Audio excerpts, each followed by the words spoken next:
my channel. My name is Theodora Mekunye. I feel like at this point an introduction is more than necessary because I have been away from my channel for so long. I've not been posting videos, I've not been doing anything of the sort. So I just feel like I need to reintroduce myself for new followers, new subscribers who do not know me and have not really seen a recent video from me. I really do apologize. I really do apologize, and I'm really hoping to be better. So I'm back. Like I always say, I'm back, but this time around I hopefully will be able to follow through. I have a lot of content that I have planned for you guys. I have a lot of videos that I would really want to get done with. So I'm just going to be introducing myself for my new subscribers.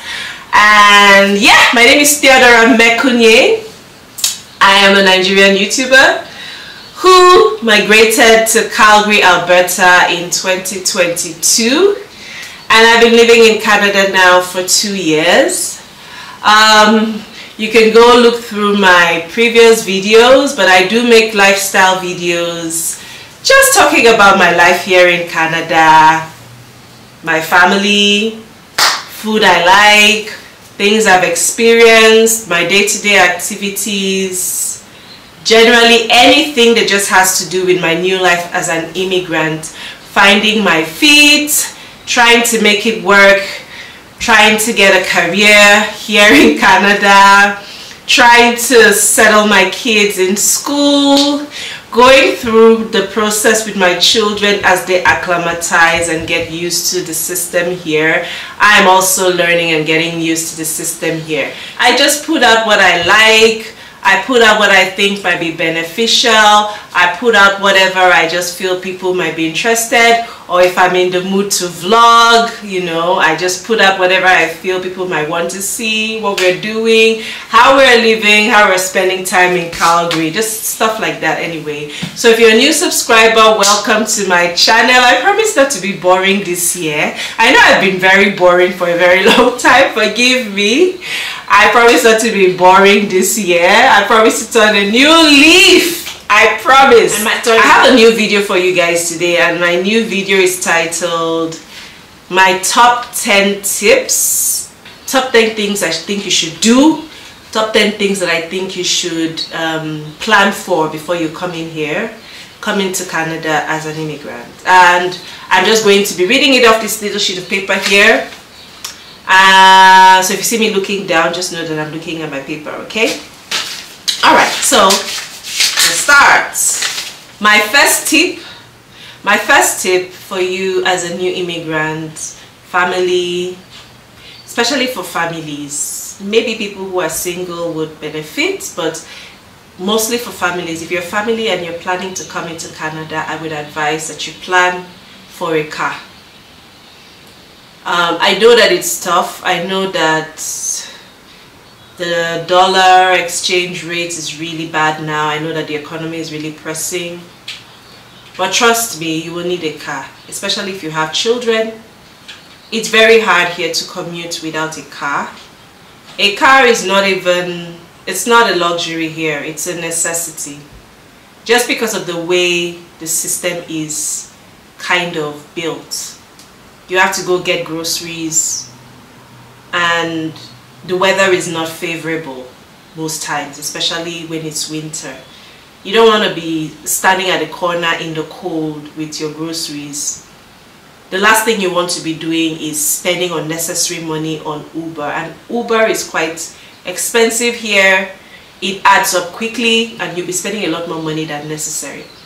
Before you even come here, please put aside the funds for a car. You and your family will need it. Your children will need it. You will need it, right? It just makes your settling down easier, and at the long run, you will save money. I would advise getting a car, but not a new car. But if you do have the money for a new car, why not? But I would advise getting a fairly used car, maybe from a dealer. I've never used any of all those Facebook marketplaces. I understand that people buy cars from there and they are lucky, and I've also heard stories of people who buy cars from there and are very unlucky. So It's a 50-50 thing. You just have to be very careful about what you're doing. If you're very into cars and you understand cars and you feel like you'll be able to spot a good car or not, you can do it. But what I would always advise people who don't have the money and want to buy a Facebook Marketplace, try and see if you can get like someone to go with you, like a mechanic, right? So if you're buying this car from someone on Facebook Marketplace, please go with someone like a mechanic. You would have to pay that mechanic, so put aside funds for that. And be sure that this is a car that you really want. So you go there with a mechanic who will test out this car, look at a few things and tell you the condition the car is in. If you cannot get a mechanic, ask the person who you are buying the car from if that person is okay with you carrying that car to a dealership. So say your car, you're buying a Honda or you're buying a Ford. There are a lot of dealership places around. Ford is everywhere in Canada. Honda place is there. Toyota place is there. Whatever kind of car you're buying, I would advise that you call the dealership and kind of like book an appointment with them to have that car looked at. It's not going to cost you that much money. You might be able to negotiate, especially if you're just having the car looked at. It's not like you're fixing anything. They're just going to do a total overhaul of the car for you. You would not spend more than maybe $150 or $200 to have that car looked at, and that might just be what will save you from making a bad or a good decision. They will tell you what shape the car is and if you should proceed. All right, so that's one of my tips for you as a new immigrant coming into Calgary. My second tip for you would be prepare to plan, study, and get your driver's license. So a lot of people come in here and they don't want to get their driver's license for obvious reasons. I mean, you're going to have to write exam, like you have to do the driver's license exam. I think it differs from province to province. Kind of like find out what kind of exams you will need to be doing in the province that you find yourself in. I had to do my learner's exam and then I did my drive tests, right? So my road test, I mean. So this differs from province to province. Find out what test you have to do in the province that you have to do, but plan for it, all right? Don't expect that your husband or your partner will write this test and have the time to be driving you everywhere. The society here is very independently run, so everyone has their individual tasks that they need to be or are assigned to be doing. So you might just find yourself having to be the one to pick up the kids from school, and you would need a license to be able to drive. Besides driving, there are jobs that you will not get if you do not have a driver's license. You're going to miss out on a lot of job opportunities if you do not have a driver's license and you don't know how to drive. There are jobs that are not even related to driving, like secretarial positions, coordinator positions, project manager positions, that you need to have a driver's license for.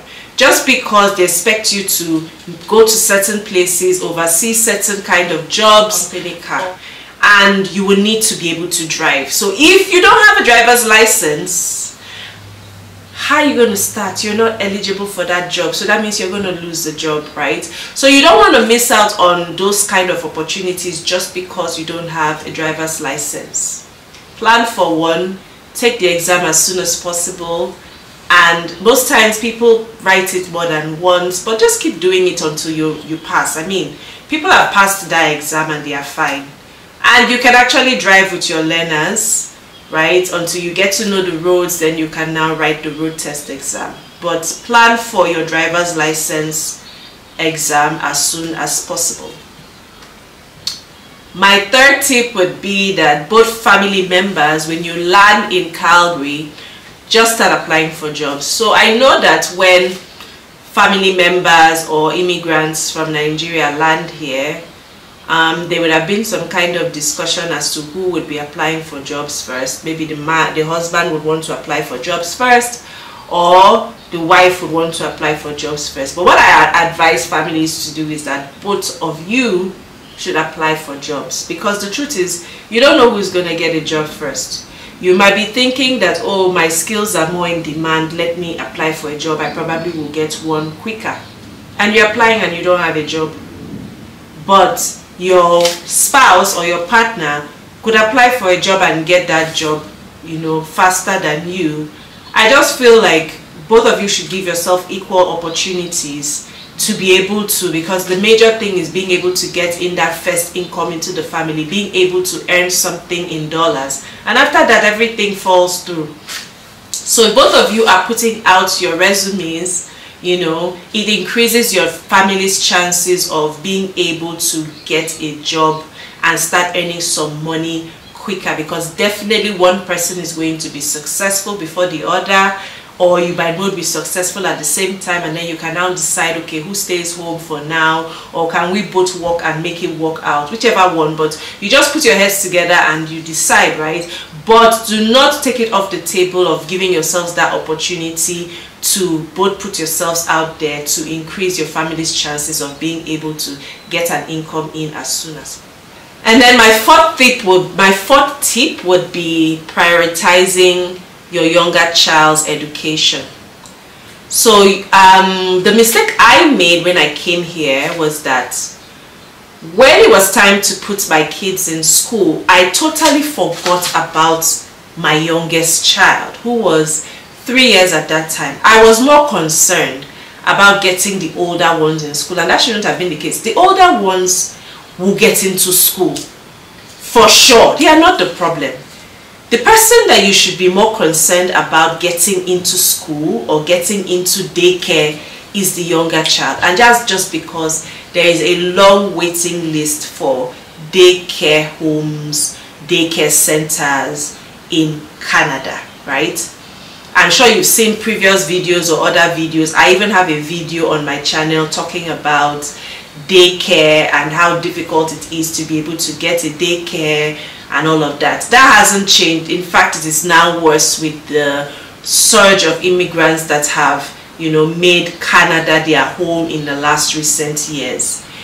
When you come in, the first child that you should start thinking about settling down should be the younger child. Start scoping around where you get your house. Like as soon as you get a house, start scoping around the area where you live in for a daycare home, a day home, a daycare center, anywhere that you know would be good enough for you to place your child. I would recommend getting on a Nigerian group.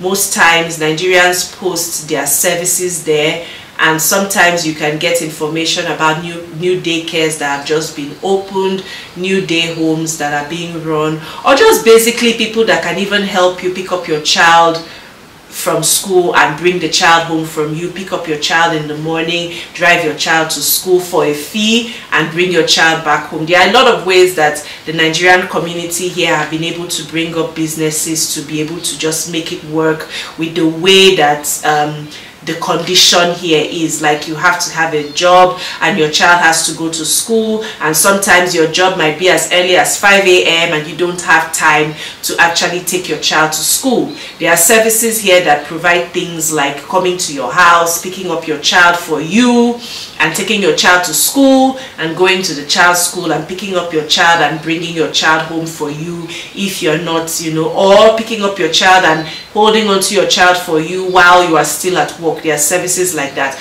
But if you do not have the plug, you will not know, you know, about these services. So the best thing I would say is prioritize your younger one and make sure to get on a Nigerian group as soon as possible. Find someone to add you to a Nigerian group. Now, my tip number 5 would be leverage as many new immigrant settlement agencies, employment agencies, skills acquisition agencies. Just leverage these programs. In Calgary, I don't know about anywhere else, but I know about the province I stay in, there is such a robust array of programs, from new immigrant settlement agencies to skills acquisition settlement agencies. And these agencies can help connect you with things like workshops that can help you with resume building, access to food banks, access to free clothing drives, winter clothing drives, etc. free household furnitures, job market preparation classes. This job market preparation classes, what they do is that they just tell you about the job market and how to leverage your skills and position yourself in a better way to be able to tap into the vast majority of jobs that are out there, right? There's a lot going on right now in the economy, and because of that there's kind of like a shortage of jobs, but I assure you that every day companies are hiring in this Calgary, right? Sometimes there are private job fairs. I have been exposed to private job fairs where, because of being affiliated with a particular job settlement program, their partners, these job settlement agencies or programs, have partners that do not post their job vacancies online. They reserve a few jobs for private job fairs. So when you are part of these programs, these private job fairs will be open to members of that program, and the program will just pick a day and be like, we're having a private job fair here today, come in with your resume and meet the company and meet your job employees and all of that. And people will come in with their resumes, the jobs will be posted, the companies will have their individual stands and the jobs that they are posting for, and if you are skilled enough to be able to take on that job, you apply. But the good thing is that you are meeting the recruiter one-on-one. In this, sometimes you might be able to meet the employer one-on-one and you have the opportunity to talk to them. There are things like that holding in Calgary every day. It's not everyone who is getting their job from Indeed or getting their job from LinkedIn. They are private job fairs. Despite I know that there is the major big Canada career job fairs, right, that are being advertised everywhere. I'm not talking about those ones. I'm talking about private job fairs for different programs. So okay, so you want to plug into kind of things. The truth is that in Canada you cannot use the same kind of resume that you were using in Nigeria. Here the job market is really different, and you cannot use a particular kind of resume here. If you're a new immigrant and you're here in Canada or Calgary and you have been sending out your resumes for a very long time and you've not been getting callbacks, you've not been getting feedback, you've not been getting assessments, or you've not been invited for any interviews, you might want to look at your resume. You might want to have your resume looked at by a professional, just to pinpoint what it is that you might be going wrong. You might not be selling yourself well enough.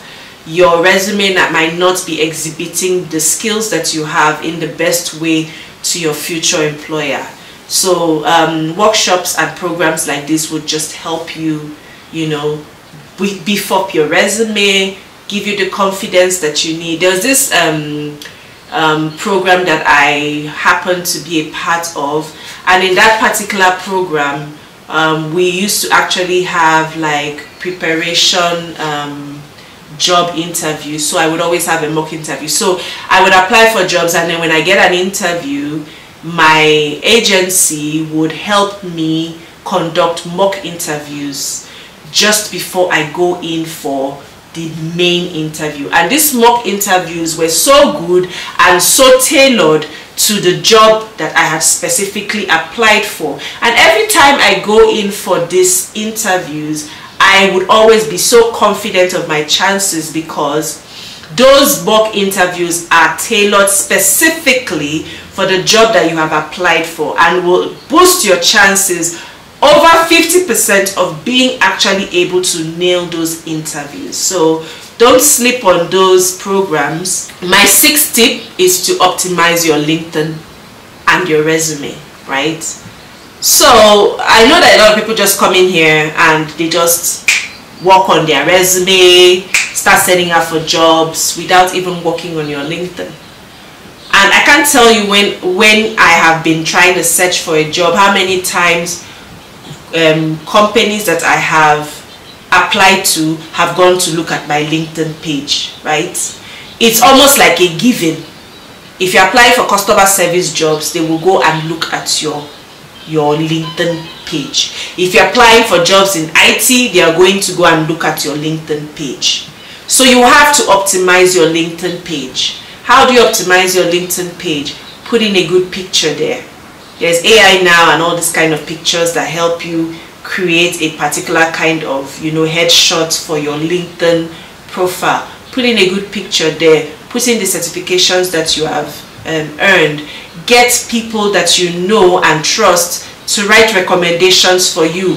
Employers look at things like that, right? I'm going to do another video where I'm going to just be talking about 10 tips for job success, right? That's just going to be focused more on career success and job success and all of that. This particular video is for immigrants and trying to just settle down and tips that I feel like you might not remember but are very, very important. So optimize your LinkedIn profile. A lot of times the companies that you have applied to, if they are interested in your resume, the next step is to research about you. Go on LinkedIn to look at you. I cannot tell you how many times I have seen prospective employers looking at my LinkedIn page, right? I will go and I will see industries that I have applied to, scoping out my LinkedIn page. My LinkedIn page is always, like, I try there, even though I have not updated it in a while, but you will always see employers looking at your LinkedIn page. So don't sleep on your LinkedIn page. Go in there and try to optimize your LinkedIn page. Another thing that you can do is go to LinkedIn and look for people that are in your career field. Reach out to them and ask them if they can share their resume with you, especially for people who are in the same career as you are. Try and reach out to them, see if they can share their pages, their resumes with you. See if you can send your resume to them, ask them for skills or certifications that you can do that can boost your career-wise. I don't want to tell you how many people that I have spoken to on LinkedIn that I did not know from Ada, to the point that it has become a norm for me now. Like, I just send, of course you'll be ignored, but there are some people that will reach out to you. Like, if you send out to maybe like 6 or 7 people, even if 6 ignore you totally, one person would at least reach out, right? And I have met a lot of fabulous people this way. So don't sleep on your LinkedIn. Optimize LinkedIn as best as you can. Another tip that I would want to share, my 7th tip, is that the province that you get to live in, whatever neighborhood you choose to live in, goes a long way in kind of allowing you to settle down, or goes a long way towards boosting the way that you settle down. If you go and settle down in a neighborhood or get a house in a neighborhood where there is a shortage of day homes, there is no expansion, there are no new daycare centers being created, it's a problem for you, because you know that your child will not have a place to go to school.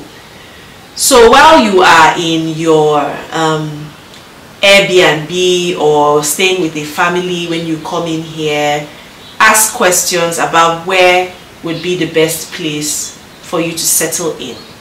Places where you can easily get daycare centers that have just opened up, or a place where there is actually an efficient wait list, so that you can at least put your child on the wait list while you are waiting to be called, for your child to start school or something.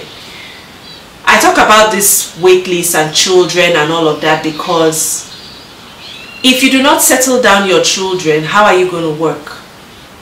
Your child has to be able to be in school for you to be able to face the job market, get a job, focus, and be able to get up and go to work every day. So it is very, very, very, very important. And the things that I feel that you can do to secure is be very intentional about where you get a house. Don't just get a house because it is cheap or because this place is available. Do your research about that area and daycare centers there. if you're interested in a particular apartment or a particular building, before you sign that lease, call, you know, the daycare homes around that area and see if you can actually get like a day center or a day home for your child before you actually go ahead and pay for that house. It's important. All right, so my 8th tip would be, I think I've already mentioned this before, but I put this as a tip because it's actually very important. Make efforts to connect to Nigerian groups in your province. You can search on Instagram or Facebook for a group that you would like to belong to, and then see if you can be added to that group's WhatsApp page. So if you are a strong Igbo Kwenu person, go to Instagram and go and look for your Igbo Kwenu group of Nigerians. Usually they will have a WhatsApp page. Ask to be added to the WhatsApp page. If you are Yoruba, if you are from Delta State, all these tribes have different groups on Instagram. Just go there, type in that name, start chatting with whoever the admins are, and see if you can be added to the WhatsApp group. You will find Nigerians who are willing to hold your hand and walk you through the process of settling down. Don't be an island. It is actually not difficult to connect to people if you are just a little bit willing to step out of your shell. So prioritize things like that. That's where information is going to be shared, information that you can't find anywhere else. Jobs are going to be shared, information about things as little as prayer groups for moms who are praying for their kids for school. I belong to such a prayer group, and I was able to find out about that group on a group that I'm already on their WhatsApp page. Groups for IT people, groups for people who are just have a common purpose, maybe for like kids of special needs or something. There are different groups, right? But you will not be exposed to people who are in these groups or people who are marketing these groups if you are not on a dedicated Nigerian group. So just at least find one group to join. When you join one group, then you will find a way to join other groups, right? And information will be passed along, and you would, you know, get to, you know, meet a community of people who have lived here before and have a wealth of experience to pass down to you. I highly recommend it. One of the things that someone did for me, I'm going to just talk about her briefly. I don't know if she would like to be mentioned, but she's also a YouTuber. I met her very briefly when I landed in Canada. Actually, I've never met her one-on-one, but when I was coming to Calgary, I reached out to a couple of YouTubers, Instagram people, you know, people that I just know that are Nigerians and have been living here.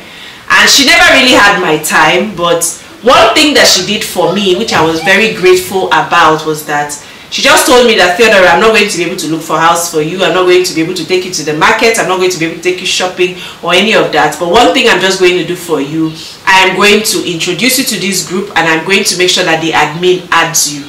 And she just went and did everything for me, and I just saw myself in that group. And that's how I started seeing people selling cow leg and cow pomo and African foodstuffs, and people who make hair, and people who make clothes, and people who do a lot of wonderful businesses right here in Nigeria. You can order your stuff from. People who are traveling will tell you they are traveling. They talk about different things, from how to renew your Nigerian passport to how to get a house in Canada. You see Nigerians who have houses that they are renting. They are all on that group, like different things. And I have benefited so much from that group, and shout out to her for plugging me in. She didn't ask me for a dime. That was just her own contribution into my life, and I can't tell you how much that made me belong and made me feel welcome, and having a place where I do business on that group. I even market some of my businesses on that group, and I have been able to make business, like I have been able to get clients from that group, right? So it's something that you should look into, especially if you're a business person. Look into getting to one of these Nigerian groups, plug into any Nigerian community. There is a Nigerians in Calgary of Alberta group. I'll put the name of the group up here. and I think I'll also put their website somewhere in the the video description or something. They are just a body of people who are Nigerians, and they represent the Nigerians in Calgary, right? So if you want to join that group, you are more than welcome. You'll meet other like-minded immigrants like you who have been here for much longer time. But what I'm trying to say is that there are lots of groups of Nigerians that you can just join and build a community for yourself somehow. Don't sleep on it, please. And it's up to you what you want to do with these groups. You don't have to make a friend there or any of that, but you need information, and you need people that will give you this information. So you need to be able to get your information from everywhere. I have benefited from almost everything that I have been able to plug myself to. Sometimes I go in there looking for something else and I come out getting something else. But I would employ any new immigrant coming into Calgary to take advantage of those kind of opportunities, okay? And you're not going to sit down and that opportunity will come and meet you. You actually have to rise up to the occasion and go and seek these things out, right?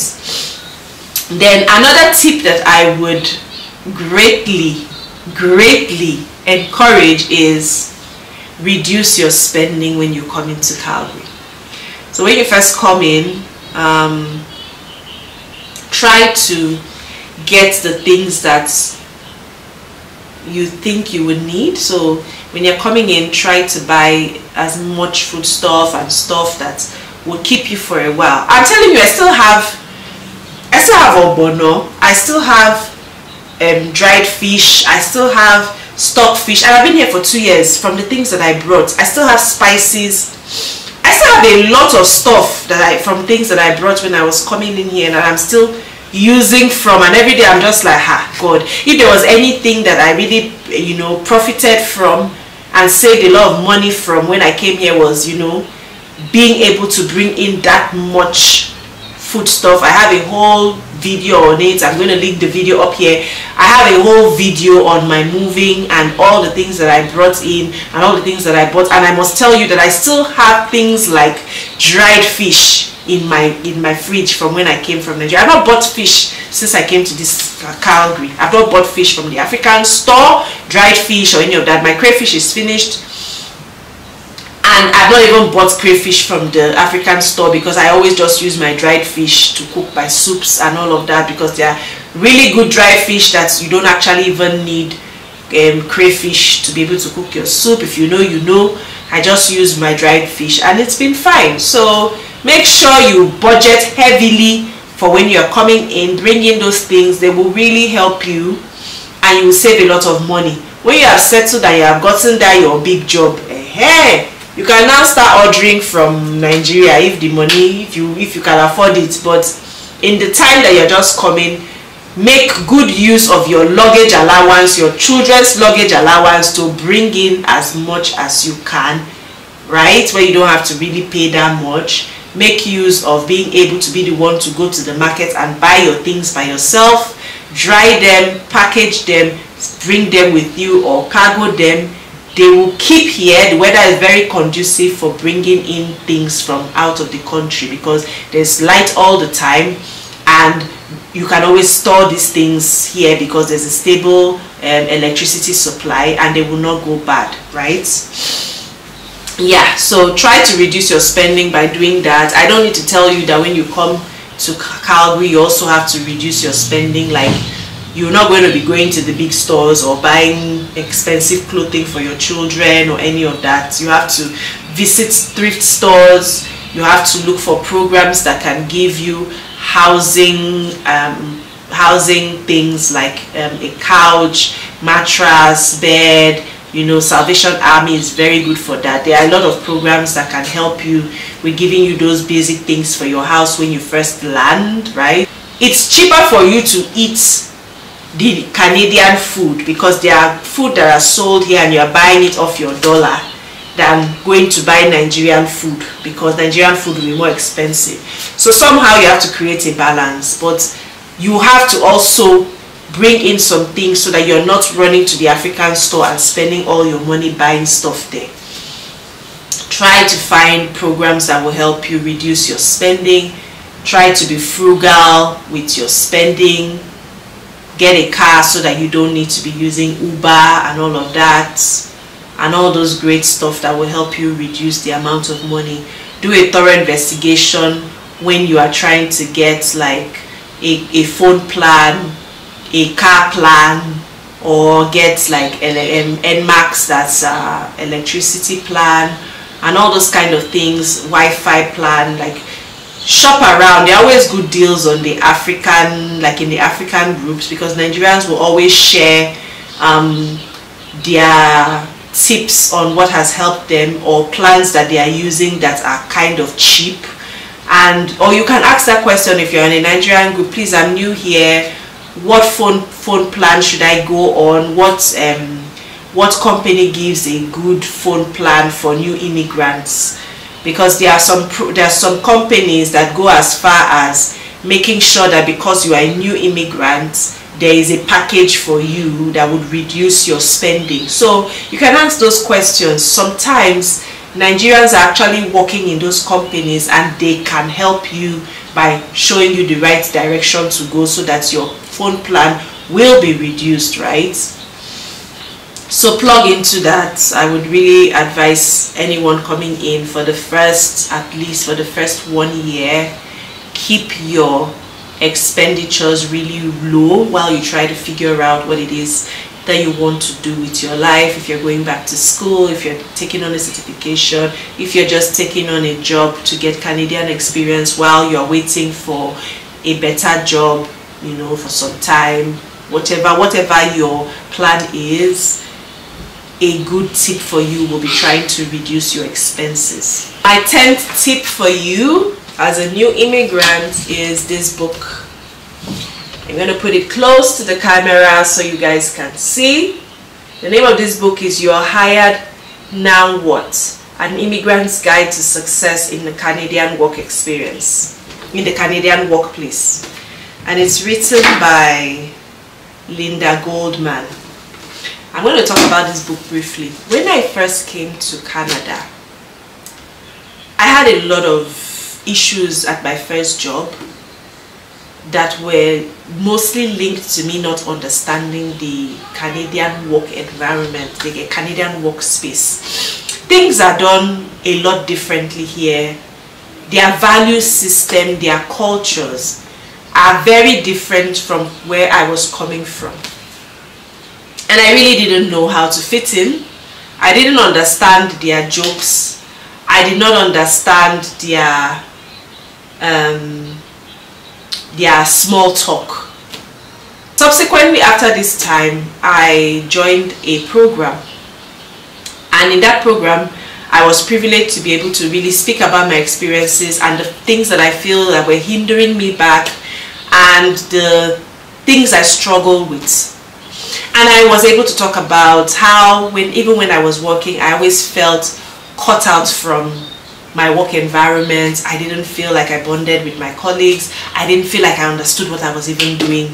It was so strange to me. Everything was so new and so different, and I didn't really feel like I was understanding what was expected of me, because there are some differences in the Canadian work environment and our work environment back in Nigeria. In our work environment back in Nigeria, you're held on the hand like a baby till you are able to do your job very well, right? You have someone to fall back on. Your colleagues will support you, the management will support you, HR will support you, whoever has been assigned to be your supervisor will support you to a large extent. But here, they kind of expect you to be like a self-starter on everything and be self-reliant on everything. They don't believe they should tell you everything. You are being given a task. You are not told how to do that task, but you are expected to carry through with that task even if you don't know how to, right? So I didn't understand these things, and I missed a lot of cues, and I struggled. And when I was able to share this in the program that I was a part of, my facilitator recommended me reading a book like this. I didn't even think about a book. I didn't even know there were books like this that will literally tell you what to expect. And this book is so on point. I cannot tell you, there are things in this book that people will not even want to discuss or talk about that happen in the work environment. Things like even when your job, like you're not that busy at work, how you have to try and act like you are busy, and the reason why you have to try and act like you are busy. This book will tell you about that and tell you what to do, what is expected of you in a Canadian work environment. I didn't buy this book. I guess you can buy it. I borrowed it from the library. And that's another thing. That's my 11th tip. Join the library when you come here. It's very simple. Look for any library around your neighborhood. Just go in there. They're not going to ask you for anything.